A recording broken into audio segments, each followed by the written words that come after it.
Bonjour à tous, bonjour à toutes et bienvenue sur Eurotech TV dans votre émission La Deuxième Bête. Voilà, nous sommes réunis autour de cette table pour parler de la parole de Dieu.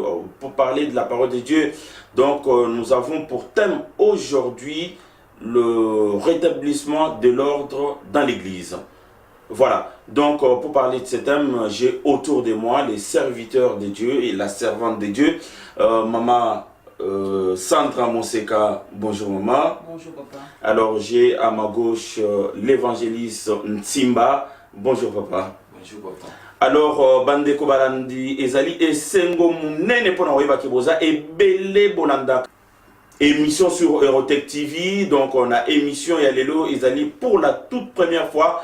Donc on présente nos émissions Oyo Nabasali Nanzambe, Maman Sandra Monseka à ma droite et puis évangéliste Ntsimba à ma gauche. Donc thème Yalelo Ezali vraiment puisé dans le livre, il y a Tite chapitre 1 verset 5 à 9. Voilà papa, donc tosangani awalelo pona rolobela liloba nzambe toyebi ke belé lelo bafani na kati ya bandako simplement puisque bayebi ke na kati ya bamangomba oyo bazote ya bango bazali basali na nzambe te o bazako te ya bango babuti na banganga kisi o bazote ya bango lelo ba miracle bazosala c'est puisque bazaki ba mandona ba miracle o bango bazosala na moya lelo na kati ya bamangomba e uti bango esika ba uti na talisman na ba bisika ndenge na ndenge mais le quoi kuna mosoleza susute le quoi kuna ba client baza susute bango nyoso ba kimeli na lingomba na nzambe ba kimeli na kurusu na Yesu pona kozwa libiki balobi non to tiki misala mukili to biso toke et pas na nzambe mais pas bango ba komi malheureusement bandeko batikala ina ngamo musu balandi bango lokwa ba miracle ba kisi bango za osala ba komosa na kati ya mangomba bandimi bakanisi oyo azo bimisa banyoka yende azali vraiment prophète yende azali vraiment azana onction yende lokwa bimisi nga ligorodo na libumu lokwa bimisi ngai na ebite mpakasa na likolo na ebite abimisi ngai nyoka na mutu abimisi nga na ebite makelele na matoi yende mosale na nzambe mais basale na nzambe batikala ya kokonte na nti na kata liloba na kata mukanda Tite to monaki ndeni batindaki Tite akende ko rétablir ordre na Grèce. Alors ndeko na nti yoza mosale na nzambe tokoyi kotanga Tite pour vraiment ondimbole la biso likambongo ezalaki ndenge nini lebandaki ndenge nini et puis nzambe asukisaki des ordres oyo ezalaki na kati ya mangomba na ntango na esukaki ndenge nini. Merci beaucoup. Amen. Amen. Maman Sandra autangi la biso la Bible na mokanda na Tite chapitre 1 verset na yango 5 jusqu'à 9. Mais na bisungia molimo santo to simba 4. To simba 4 et sika o to moni Paul azotinda mwana na ye parce que Tite azali mwana bimi na mokongo ya Paul. To moni a na 4 Paul azotinda mon enfant légitime en notre commune foi. Que la grâce et la paix soient données de la part de Dieu le Père, de Jésus-Christ notre Sauveur. Na 5 balobi na biso, je te laisse en Crète, afin que tu mettes en ordre ce qui reste à régler. Et que selon les instructions, tu établisses des anciens dans chaque ville. S'ils trouvent quelques hommes irréprochables, mari d'une seule femme, ayant des enfants fidèles, qui ne sont ni accusés de débauche, ni rebelles.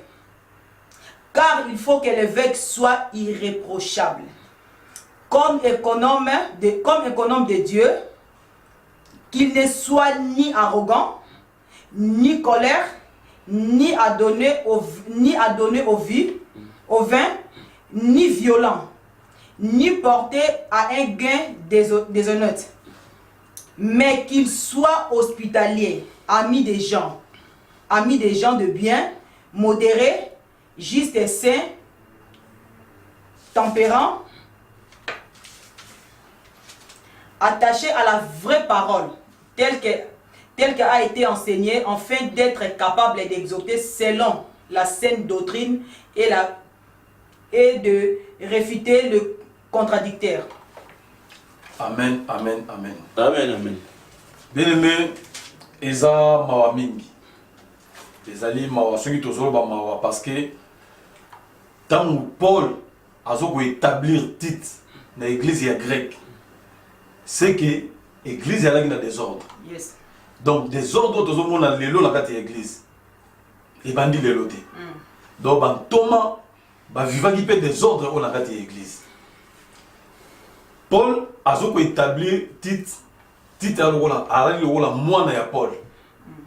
Donc soit tozomona ba titre, tozomona ba Timothée. Bazali ko la bana ya Paul, oyo Paul a zui na makambo ya Nzambe ateyi liloba. Oyo Paul a consacré comme basali ya Nzambe. Donc Paul tant azotinda mutoko la titre c'est galaki na confiance na ye. Amen. Ce qui confiance ya la gité, Paul nga tinda titre. Au moins même na kati ya prison, Paul azokoma. Azokoma, azokotinda ba lettre pona bana na ye. Azokoloba na bango bon négliger ki bolenge na binote.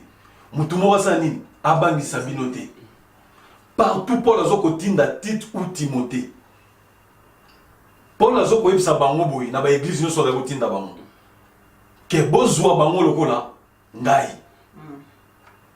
C'est que ce que yoki titre oyoki Timothée.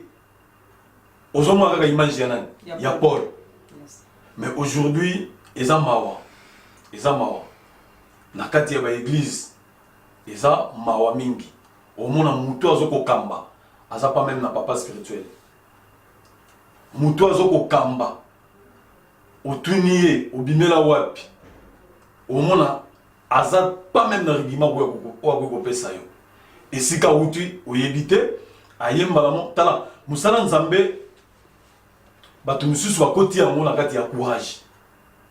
Bato to benga lokola ba Melchisedec. Donc bango moko ba Nzambe. C'est pourquoi na tempo papa nzama pambola yo. Na tempo pesibiso et pesibiso nzela ya kotambola ko bimisa comment rétablir l'ordre dans l'église. Nengen tokoki ko rétablir l'ordre dans l'église ya lelo. Parce que l'église ya lelo désordre ya kosakana te. Au moins la pasteur, kuna Bible le bini.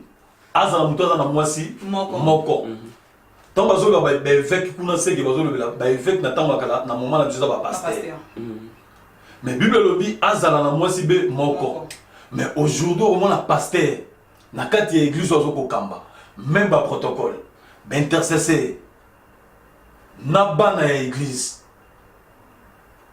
bakoma basi na ye azana ye marié mais akoma koyokana na bano ya ba église bakoma basi na ye ya mwana mosala Nzambe esiko zolanda biso Nzambe apesi biso musala oyo Nzambe apesi biso ba brebis na ye poto batela bango Nzambe apesi biso ba brebis na ye te po tosala nini to banda kolia bango.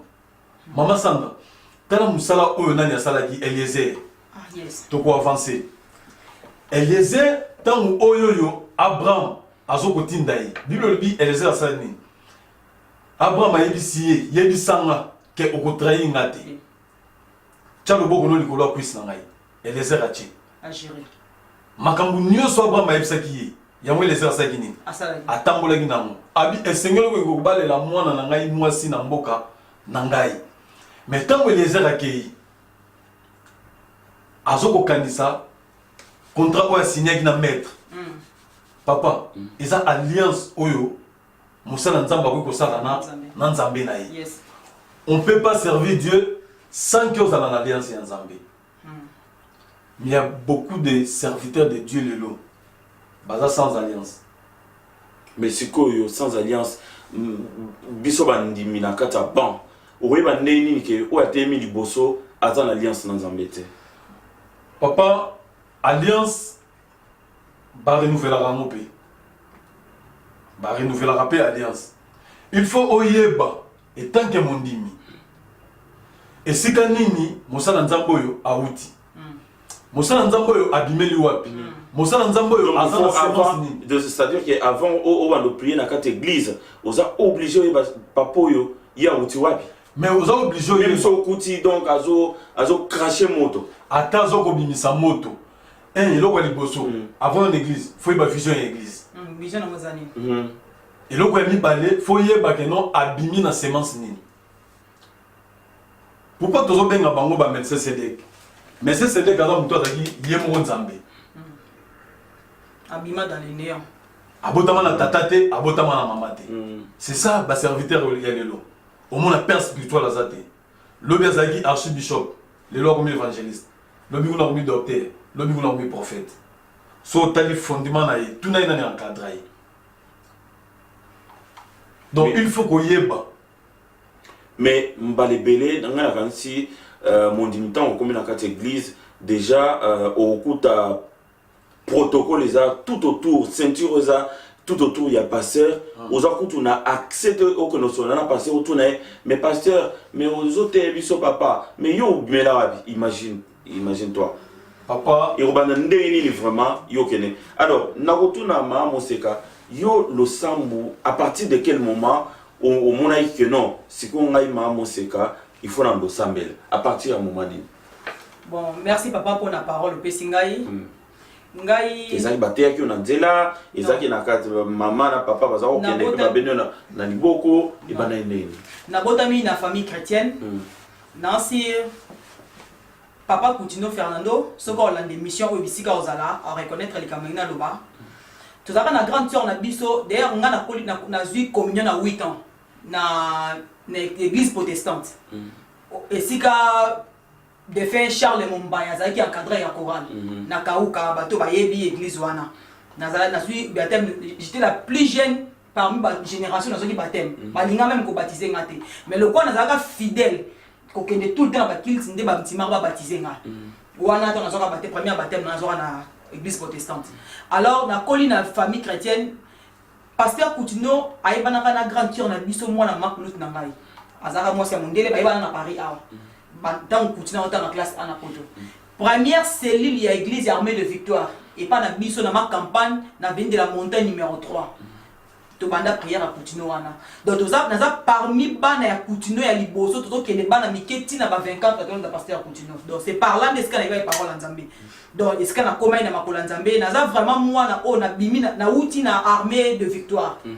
Donc, ma maman bisika bazaba Olanda bama o ba yebi armée de victoire nazali parmi la première génération ya rite étoile pour ba kabola ka rite étoile la femme célibataire na pourquoi ba Abigail baba so bazaki ba marié na bimi wana après na parcours nanga na écoute na papa nanga mususu évangéliste Guy Daniel Tassa papa esika o encadrer nga kotinga l'intercession na bandi na ye après na ekolongwa to na longwe pa na ye nde na ekokuta na siko na papa oyo encadrer nga tilo na zala o nazali lo évangéliste Thierry Tambo donc wana papa nanga o nazali tibelo na kati ya parcours nanga nzamba sunginga apesi nga ba mentor comme prophète Jansin Zambi na kuta ina évangéliste Ntimba maman Mireille Mbweso baza parmi ba encadreur maman Natacha Ombalomini ba maman o ba bato ba encadrer nga bango wana.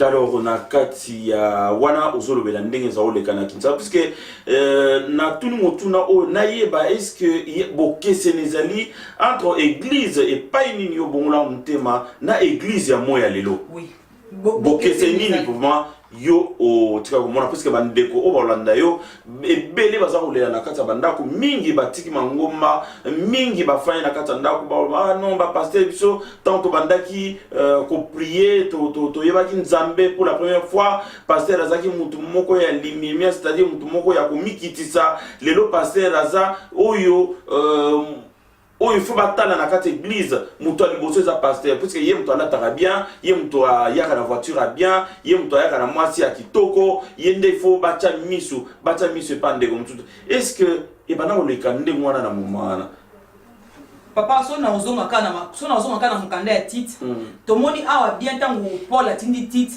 apesi ba critères ya batu oyo ba ozali boso donc c'est là veut dire critères ya basala nzambe o baza digne en tema liboso ya batu.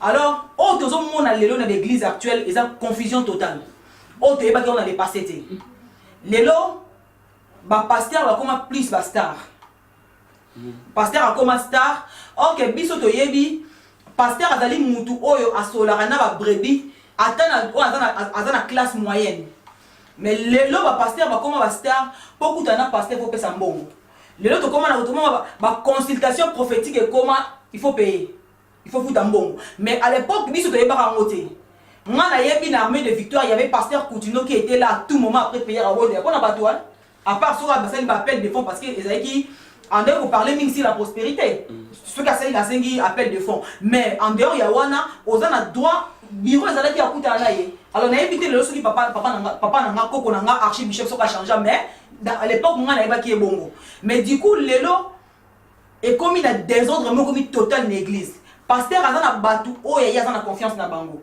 donc azana batu o ya yebi ke yesu na kuta na ye a pesa ngambongo yesu na prophétiser pour na ye a sala ngaboye donc pasteur azana batu o ye approche à l'église ok eza permis parce que a balobi il faut azala ami à batu nyonso donc il n'a pas bazana classe moyenne bazana classe à l'école il faut que azala ami na bango mais lelo actuellement dans l'église na biso lelo eza bongote eza bongote yango vraiment nzamba pambola yo na thème oyo papa comment rétablir l'ordre dans l'église parce que il faut rétablir l'ordre il faut ordre dans la église yango prévenir ceux qui Paul a tinda qui tita qui a de rétablir ni ordre dans l'église parce que à mon avis qu'il y a des désordre alors tant que tinda ye azo pesa ba critère ya batu o esengeli bazala liboso pona kotambwisa peuple nzambe mais lelo eza pasi au mona un pasteur na kati église a fongo la porte église bazala bima l'église.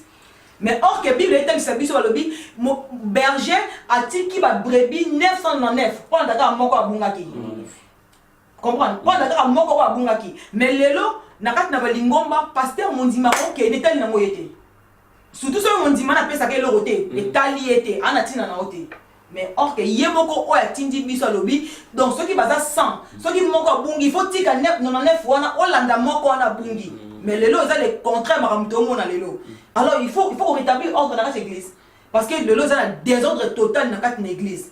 L'église n'a pas allé en tout cas vraiment ezali na désordre moko ba catastrophe et ça dans l'église ezali vraiment moyen pour le maman azozongelo papa nanga kinayeba puisque nanga tsoza mbala liboso leka na émission ya na kati ya Erotech TV na ngaki vraiment yebisa bato mais yo moko o tikolo ba awa que voilà avant o bando sambe na kati ya lingomba il faut yeba pasteur wana zanani awuti sika nini nani alandela ye ou continue kolandela ye swazana makolo mutu mais papa yo o wapi. Merci papa pour la parole. Nakolo baboui. Nazo répondre à la question non après na koya kozonga na question tuni mama Sandra. D'accord. Ngai na uti na église Jean 17. Mutumio surtout oyo azana commune ya Masina yebe église Jean 17. Na bimie pa ya pasteur apôtre Daniel Matanda.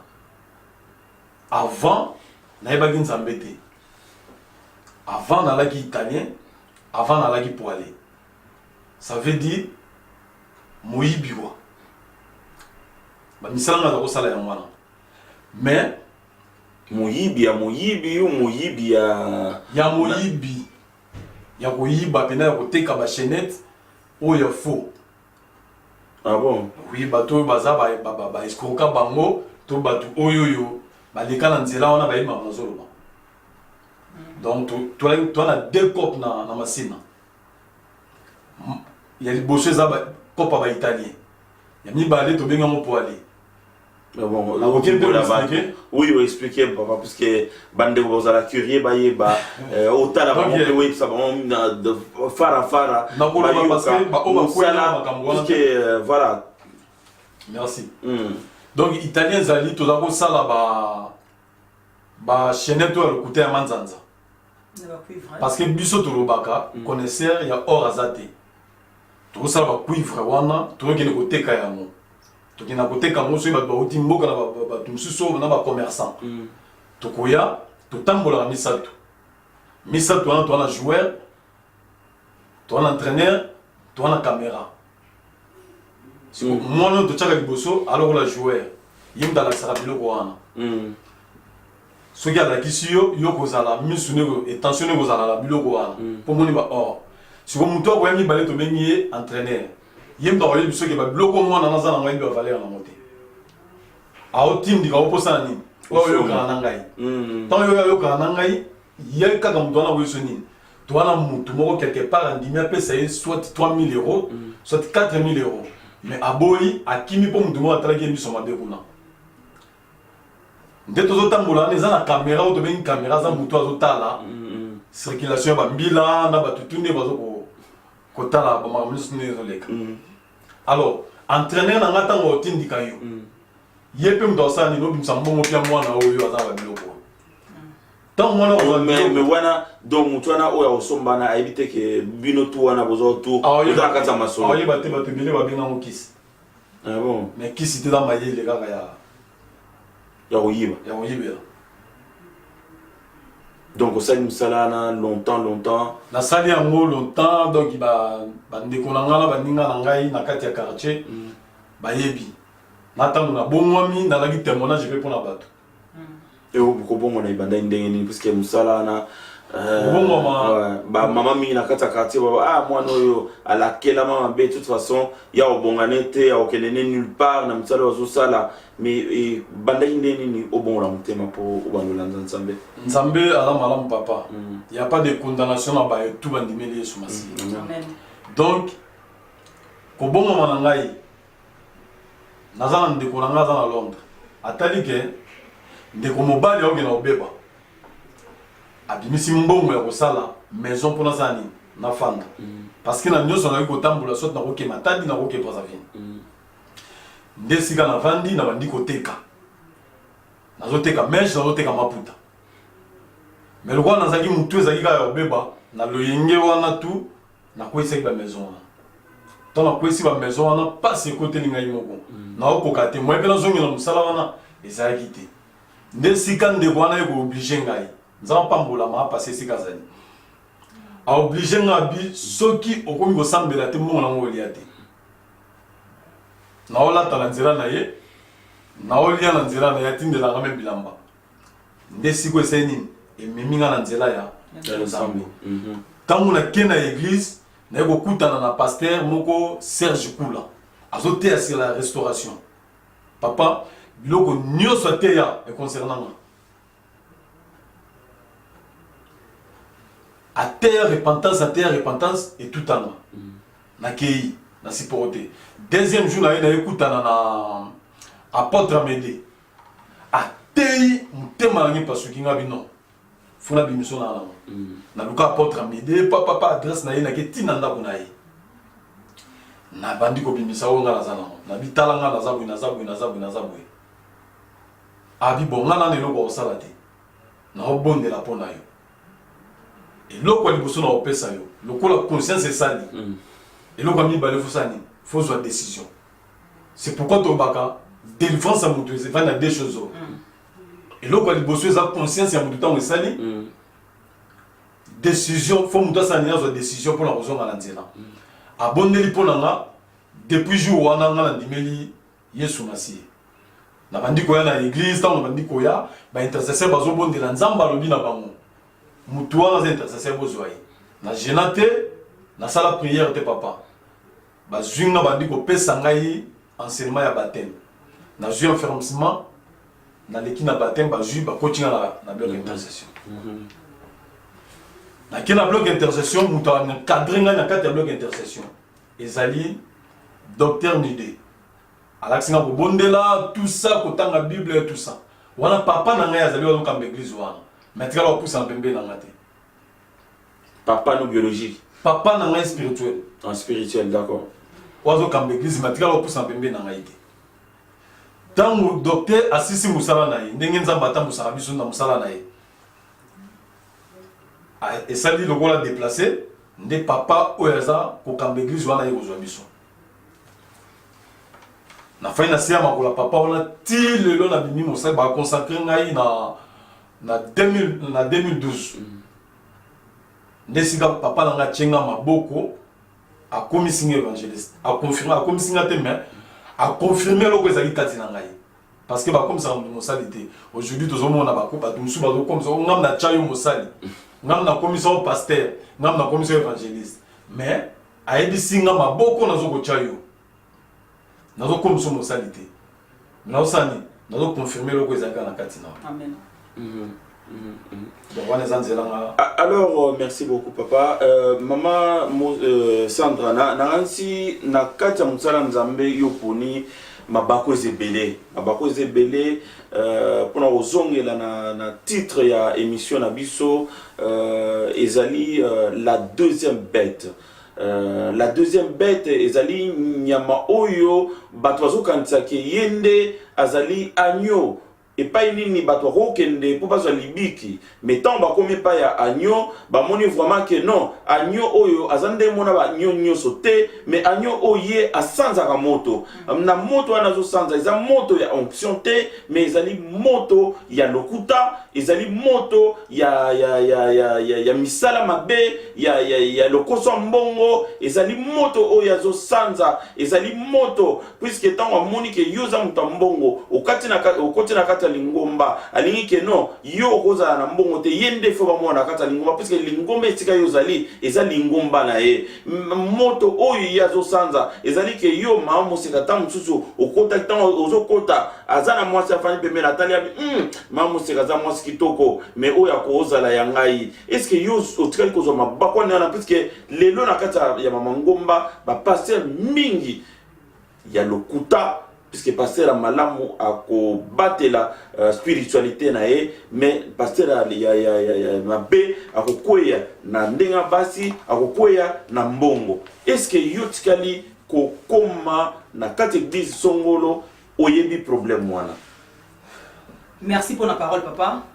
Vraiment nayebi ke vous allez pas choquant na bato ba Olanda biso mais oui nakuta na makambo wana yango Bible lobi bayoki mbongo moko na tongo ezobelela ke mobale libala seni aye donc mbongo les envoie un vrai serviteur tant on lobela mango ba faux c'est que ba vrai pe ba donc Nzambe akolongola ba faux pour la établir ba vrai serviteur c'est ça qu'on pourrait koloba yango la vraiment Maman Moseka.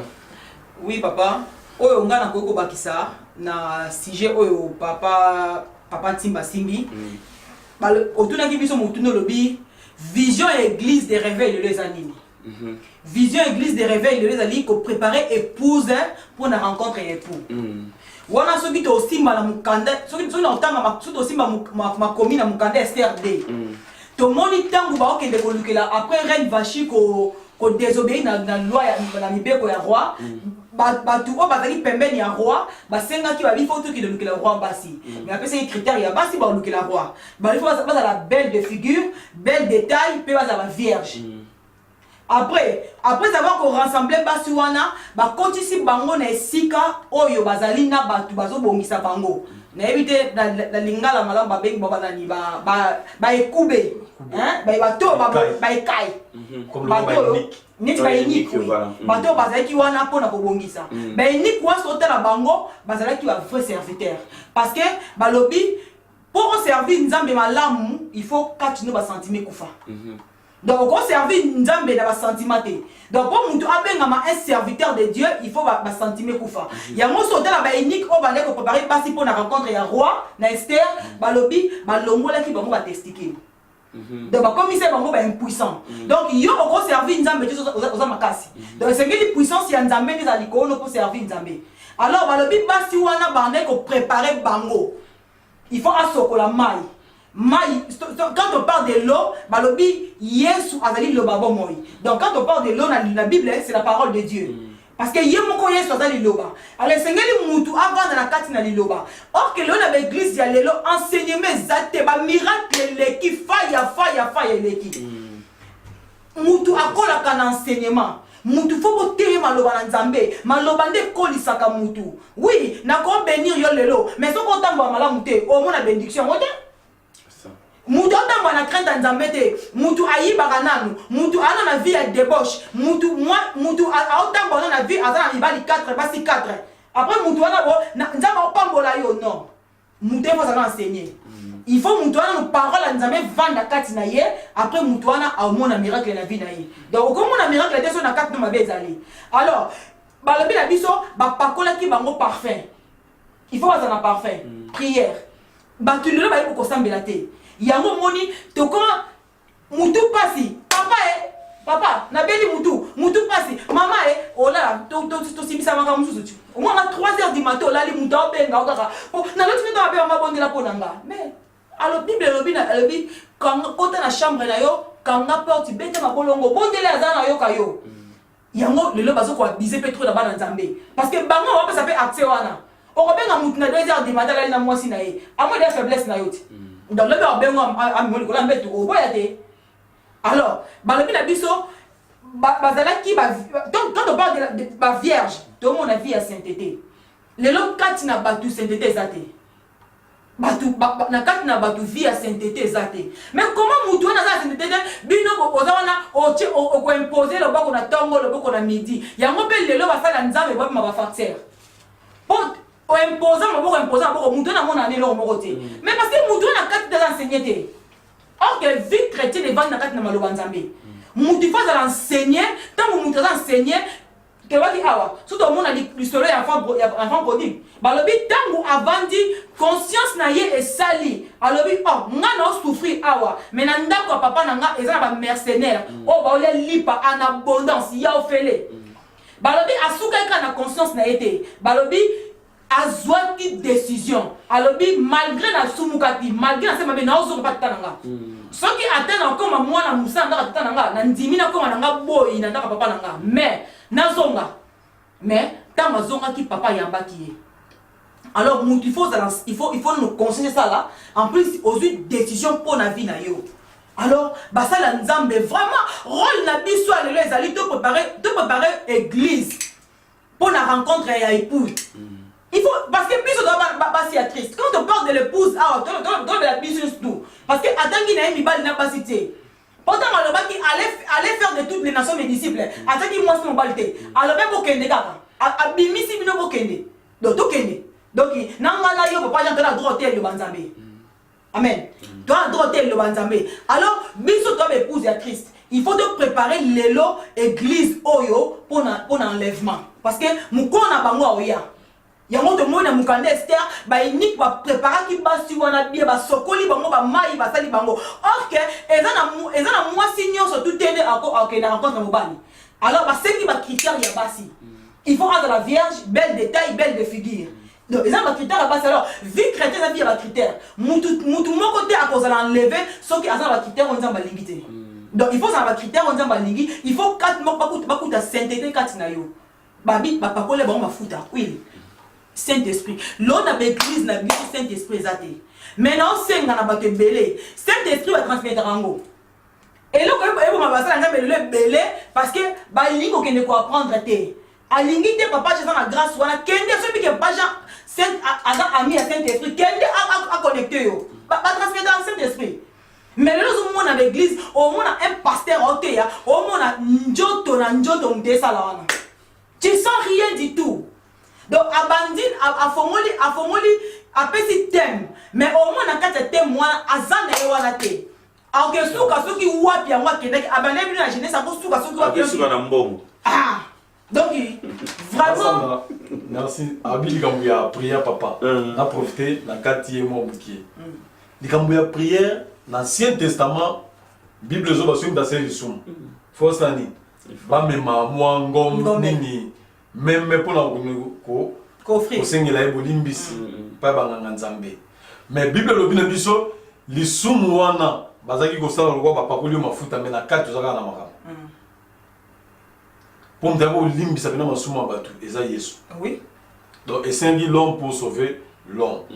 Mais basali ya ntango wana bazwaka kozwa meme mais qu'escroquerie comme na église lelo so muta salita mususu muta kwene na impédicité ne sika bazwa meme ndenge banosa masalaka na bato lelo opesa toro a papa o na lisumu ofopi ya toro o ezo senga bena ngombe lisumu ezo senga bosala boy offrande à culpabilité. Voilà.